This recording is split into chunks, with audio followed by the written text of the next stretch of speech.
Hello കൂട്ടുകാരെ, എല്ലാവർക്കും സുഖമല്ലേ? അവിടെ ഇന്ന് വളരെ പെട്ടെന്ന് ഉണ്ടാക്കിയെടുക്കാൻ പറ്റുന്ന ഒരു റൈസിൻ്റെ റെസിപ്പിയാണ് കാണിക്കുന്നത്.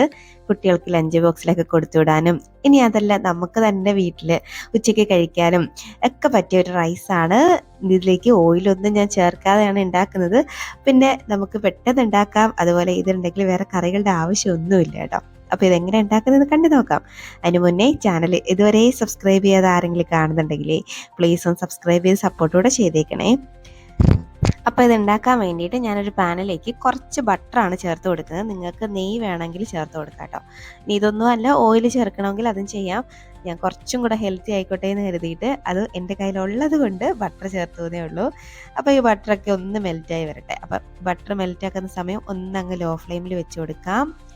അതെ, ബട്ടറൊക്കെ ഒന്ന് മെൽറ്റായി വന്നിട്ടുണ്ട്. അപ്പോൾ ഈ ഒരു സമയമാകുമ്പോഴേക്കും ഇതിലേക്ക് ഒരു 5-6 വെളുത്തുള്ളി ചെറുതായിട്ടൊന്ന് അരിഞ്ഞ് ചേർത്ത് കൊടുക്കുന്നുണ്ട്.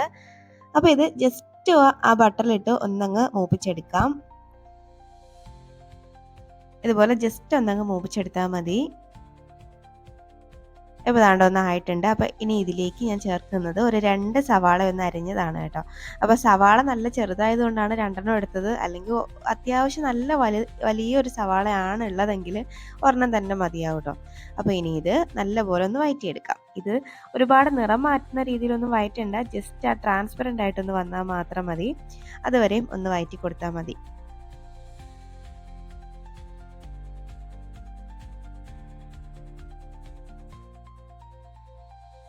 ഇപ്പോൾ ദാണ്ട് സവാളയ്ക്ക് ഒന്ന് ട്രാൻസ്പെറൻ്റ് ആയിട്ട് തുടങ്ങിയിട്ടുണ്ട്. അപ്പോൾ ദാണ്ട് നമ്മുടെ സവാളയൊക്കെ ഇപ്പോൾ നല്ലപോലെ ഒന്ന് ട്രാൻസ്പെറൻ്റ് ആയിട്ട് നല്ലപോലെ ഒന്ന് വെന്ത് വന്നിട്ടുണ്ട്. അപ്പോൾ ഈ ഒരു സമയം വരെയും ഒന്ന് വഴറ്റിയെടുത്താൽ മതി. ഒരുപാടിട്ട് നിറം മാറ്റി എടുക്കേണ്ട കാര്യമൊന്നുമില്ല. അപ്പോൾ ദാണ്ട് ഈ ഒരു പരുവാകുമ്പോൾ നമുക്ക് നിർത്താം. ഇനി ഇതിലേക്ക് നമുക്ക് എരിവിന് വേണ്ടിയിട്ട് ഞാനൊരു 2 പച്ചമുളക് എടുത്ത് ഒന്ന് ചെറുതായിട്ട് അരിഞ്ഞ് ചേർത്ത് കൊടുത്തിട്ടുണ്ട്. ഇനി ഇതിലേക്ക് ചേർത്ത് കൊടുക്കുന്നത് ഒരു തക്കാളിയാണ്. അത് അത്യാവശ്യം വലിയൊരു തക്കാളി തന്നെ എടുത്തിട്ടുണ്ട്. അതൊന്ന് അരിഞ്ഞ് ചേർത്ത് കൊടുക്കാം. ഇനി ഇതെല്ലാം കൂടെ ഒന്ന് വഴറ്റിയെടുക്കാം. ഈ തക്കാളിയൊക്കെ ജസ്റ്റ് ഒന്ന് വെന്ത് വന്നാൽ മതി. അതും അങ്ങനെ അങ്ങ് വെന്ത് ഉടഞ്ഞു വരേണ്ട ഭാഗമൊന്നും എത്തണ്ട. അപ്പം അതും ഒന്ന് വഴറ്റിയെടുക്കാം.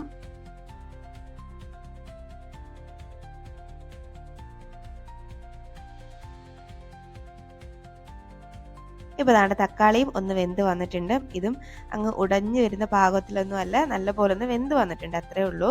അപ്പോൾ ഈ ഒരു സമയമാകുമ്പോഴേക്കുവേ ഞാനിതിലേക്ക് വളരെ കുറച്ച് കോൺ ചേർത്ത് കൊടുക്കുന്നുണ്ട്. ഇത് ഞാൻ ജസ്റ്റ് ഒന്നങ്ങ് സ്റ്റീം ചെയ്തെടുത്തതാണ് കേട്ടോ. അപ്പോൾ നിങ്ങൾക്ക് ഈ കോണിന് പകരം വേറെ എന്തെങ്കിലും വെജിറ്റബിൾസ് ചേർക്കണമെന്നുണ്ടെങ്കിൽ അത് ചേർക്കാം. എൻ്റെ മോന് ഈ കോൺ ഭയങ്കര ഇഷ്ടമാണ് കേട്ടോ, അതുകൊണ്ടാണ് ഞാൻ അത് ചേർത്തേക്കുന്നത്. ഇനിയിപ്പോൾ കോണൊന്നുമില്ല, വെജിറ്റബിൾസ് ഒന്നും ഇല്ലെങ്കിൽ അങ്ങനെ ഉണ്ടാക്കാം. ഇതൊന്നും ചേർക്കാതെ നമുക്ക് ഉണ്ടാക്കിയെടുക്കാം. അപ്പോൾ ഇത് ജസ്റ്റ് ഒന്നങ്ങ് വഴറ്റിയെടുക്കുന്നുണ്ട്. ഇതുപോലെ ഒന്ന് ജസ്റ്റ് ഒന്നങ്ങ് വഴറ്റിയെടുക്കാം. ഇനി ഇതിലേക്ക് നമ്മൾ ചേർത്ത് കൊടുക്കുന്നത് ഒരു 1/4 ടീസ്പൂണോളം മഞ്ഞൾപ്പൊടിയും ഒരു 2 ടീസ്പൂണൊക്കെ മുളക് പൊടി ചേർത്ത് കൊടുക്കുന്നുണ്ട്. ഇനി ഒരു 2 ടീസ്പൂൺ മല്ലിപ്പൊടി ചേർത്ത് കൊടുക്കാം. ഇനി 1 ടീസ്പൂണൊക്കെ ചിക്കൻ മസാലയാണ് കേട്ടോ ചേർത്ത് കൊടുക്കുന്നത്. അപ്പോൾ നിങ്ങൾക്ക് ചിക്കൻ മസാല വേണമെങ്കിൽ ചേർക്കാം, അല്ലെങ്കിൽ ഗരം മസാല വേണമെങ്കിൽ ചേർക്കാം. ചിക്കൻ മസാലയൊക്കെ ചേർക്കുമ്പോൾ പ്രത്യേക ഫ്ലേവറും ടേസ്റ്റുമാണ് കേട്ടോ. അപ്പോൾ ഈ പൊടികളുടെ പച്ചമണം മാറുന്നത് വരെയും നല്ലപോലെ ഒന്ന് വഴറ്റിയെടുക്കാം.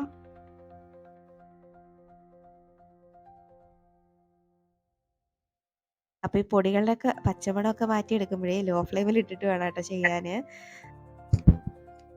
ഇപ്പോൾ ദാണ്ടേ ആ പൊടികളുടെയൊക്കെ പച്ചമണമൊക്കെ ഒന്ന് മാറി ഒന്ന് സെറ്റായിട്ട് വന്നിട്ടുണ്ട്. കണ്ടോ, ഇപ്പോൾ ദാണ്ട് എല്ലാം ഒന്ന് റെഡി ആയിട്ടുണ്ട്. ഇനി നമുക്കിതിലേക്ക് നമ്മൾ റൈസ് ചേർത്ത് കൊടുക്കാം. ഞാനിവിടെ ജീരകശാല അരിയാണ് എടുത്തേക്കുന്നത്. നന്നായിട്ട് കഴുകി വൃത്തിയാക്കി അത് നല്ലപോലെ ഒന്ന് അരിച്ചെടുത്തിട്ടുണ്ട്. ഒട്ടും തന്നെ വെള്ളമില്ലാതാണ് ചേർത്ത് കൊടുക്കുന്നത്. ഒരു 2 കപ്പ് ചേർത്തിട്ടുണ്ട്. അപ്പോൾ ഇനി ഇത് എല്ലാം കൂടെ ഒന്നങ്ങ് മിക്സാക്കി എടുക്കാം. നിങ്ങൾക്ക് ഞാൻ എടുത്തേക്കുന്ന ജീരകശാല അരിയാണ്. അതിന് പകരം നിങ്ങൾക്ക് ബസ്മതി റൈസ് എടുക്കാം. നിങ്ങളുടെ ഇഷ്ടമുള്ള അരിയൊക്കെ എടുക്കാം കേട്ടോ. എന്ന് കരുതി നമ്മൾ ചോറ് വയ്ക്കുന്ന അരിയൊന്നും എടുക്കരുത്. അപ്പോൾ നമ്മൾ ബിരിയാണി ഉണ്ടാക്കുന്ന ഏത് റൈസിൽ വേണമെങ്കിലും ഇത് ഉണ്ടാക്കിയെടുക്കാം. ഇനി ഇത് നല്ലപോലെ ഒന്ന് മിക്സാക്കി ഇതുപോലെ ഒന്ന് മിക്സാക്കി എടുക്കാം.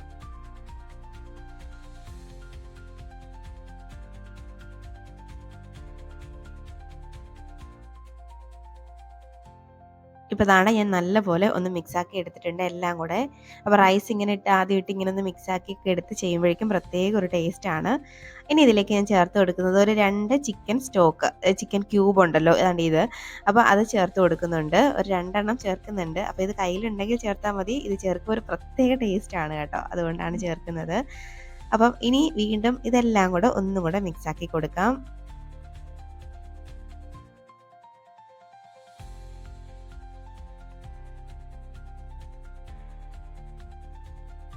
അപ്പോൾ ഞാനിതെല്ലാം ഒന്ന് മിക്സാക്കി എടുക്കുന്നുണ്ട്. ഇനി ഇതിലേക്ക് ചേർക്കേണ്ടത് വെള്ളമാണ്. ഞാനിവിടെ എടുത്തിരിക്കുന്നത് ഒരു ബീറ്റ്റൂട്ട് ഒന്ന് മിക്സിയിൽ അടിച്ച് അതിൻ്റെ ജ്യൂസ് എടുത്താണ് ചേർക്കുന്നത്. അപ്പം കണ്ടോ, അപ്പം ഞാനിവിടെ ഒരു 2 കപ്പോളം ബീറ്റ്റൂട്ടിൻ്റെ തന്നെ ജ്യൂസും പിന്നെ 1 കപ്പ് സാധാരണ നമ്മുടെ പച്ചവെള്ളം കൂടാണ് ചേർക്കുന്നത്. അപ്പോൾ ഒരു ബീറ്റ്റൂട്ടിന് കിട്ടുന്ന അത്രയും ജ്യൂസ് എടുത്തിട്ട് നിങ്ങൾ അരിയുടെ വെച്ച കണക്കിന് നോക്കി വെള്ളം ഒഴിക്കുക.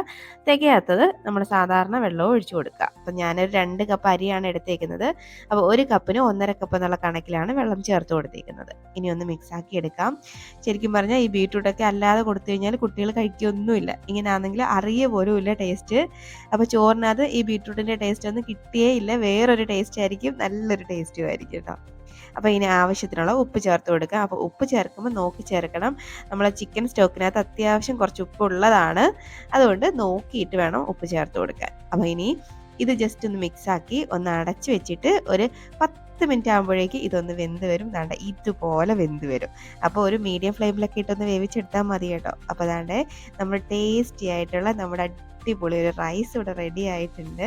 കണ്ടോ, ഉച്ചയ്ക്ക് കുട്ടികൾക്ക് ലഞ്ച് ബോക്സിലൊക്കെ കൊടുത്തു വിടാം. അല്ലെങ്കിൽ ഇനി നമുക്ക് മടി പിടിച്ചൊക്കെ ഇരിക്കുന്ന ദിവസങ്ങളിൽ നമുക്ക് തന്നെ ഉച്ചയ്ക്ക് ഉണ്ടാക്കി കഴിക്കാം. പ്രത്യേകിച്ച് കറികളുടെ ആവശ്യമൊന്നും ഇല്ല. വേണമെങ്കിൽ ഒരു പപ്പടോ ഒരു അച്ചാറോ ഒക്കെ ഉണ്ടെങ്കിൽ കേമമായി കേട്ടോ. അപ്പോൾ ദാണ്ടെ നമ്മൾ ടേസ്റ്റി ആയിട്ടുള്ള റൈസാണ് ഇവിടെ റെഡി ആയിരിക്കുന്നത്. അപ്പോൾ നിങ്ങൾ ഇതുവരെയും ഇങ്ങനെ ഒരു റൈസ് ഉണ്ടാക്കി നോക്കിയിട്ടില്ലെങ്കിൽ ഉറപ്പായിട്ടും ഉണ്ടാക്കി നോക്കിക്കോളൂ. നല്ല ടേസ്റ്റാണ്, ഹെൽത്തിയുമാണ്. അപ്പോൾ ഉണ്ടാക്കി നോക്കിയിട്ട് അഭിപ്രായം പറയാൻ മറക്കരുത്. വീഡിയോ ഇഷ്ടമായാൽ ലൈക്ക് ചെയ്യാനും മറക്കരുത്. അപ്പോൾ ഇനി ഒരു റെസിപ്പിയുമായിട്ട് വീണ്ടും കാണാം. അതുവരേക്കും ബൈ. Thanks for watching.